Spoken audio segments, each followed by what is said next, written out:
Olá, aqui é o Alexandre. Acabou de sair uma nova versão do Prusa Slicer, versão 2.2, com muitos recursos que vão economizar tempo nas suas impressões. Eu vou passar por alguns, confere aí comigo.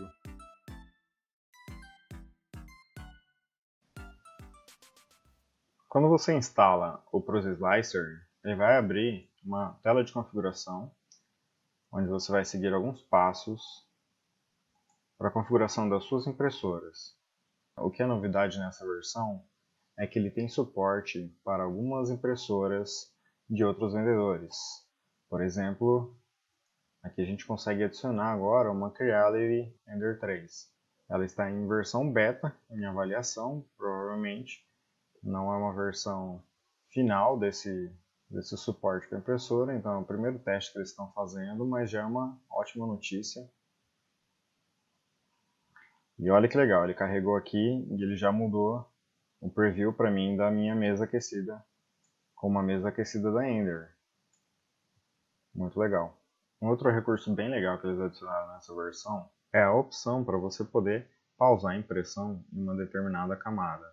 Isso aí vai ser muito útil caso você queira embutir um imã ou uma porca no seu modelo. Aqui eu posso vir aqui na camada e adicionar uma opção para pausar a impressão.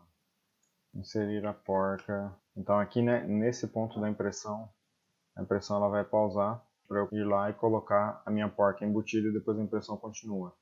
Então isso aqui elimina a necessidade de deixar um buraco como esse, que serviria para eu inserir essa porca depois. Então eu consigo embutir essa porca dentro da minha impressão. Isso é uma ideia muito legal. Um outro recurso super bacana também, nessa mesma linha, aqueles testes de temperatura, de calibragem de temperatura, você consegue agora também definir a temperatura por camadas aqui. Então, por exemplo, eu vou vir nesta camada, onde termina aqui, que iria de 220 para 215. Eu vou vir aqui, botão direito, adicionar um G-Code customizado. E aqui eu posso adicionar qualquer comando. E no caso, eu vou utilizar o comando M104S215. Esse comando ele vai setar a temperatura para 215. Naquela posição, aí eu posso descer até a próxima e setar a temperatura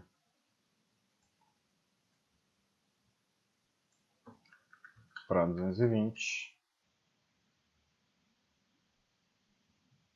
e assim sucessivamente. Agora você também consegue adicionar algumas formas básicas.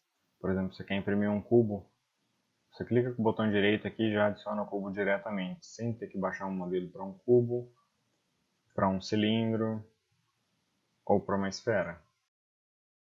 E aqui você também consegue modificar o tamanho que você quiser.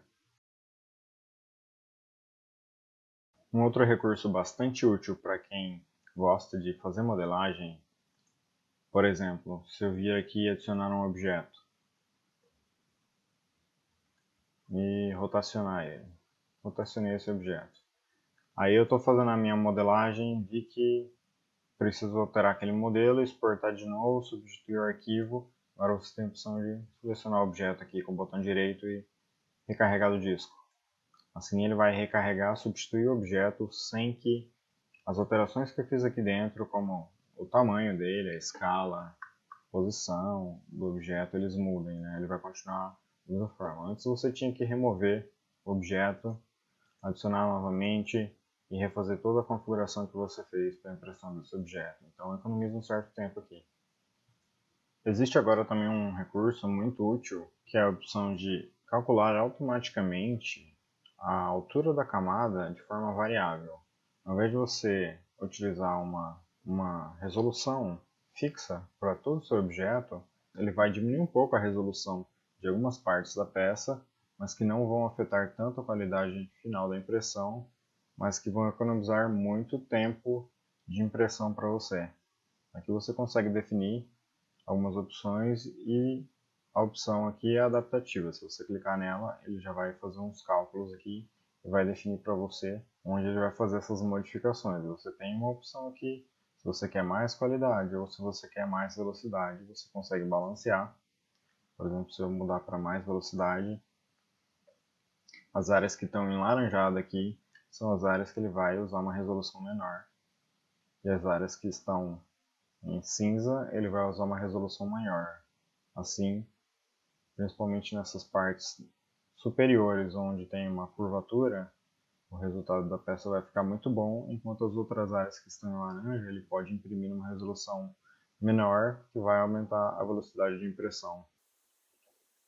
Então, como exemplo, eu vou mandar fatiar esse modelo com essas configurações, sem usar altura variável.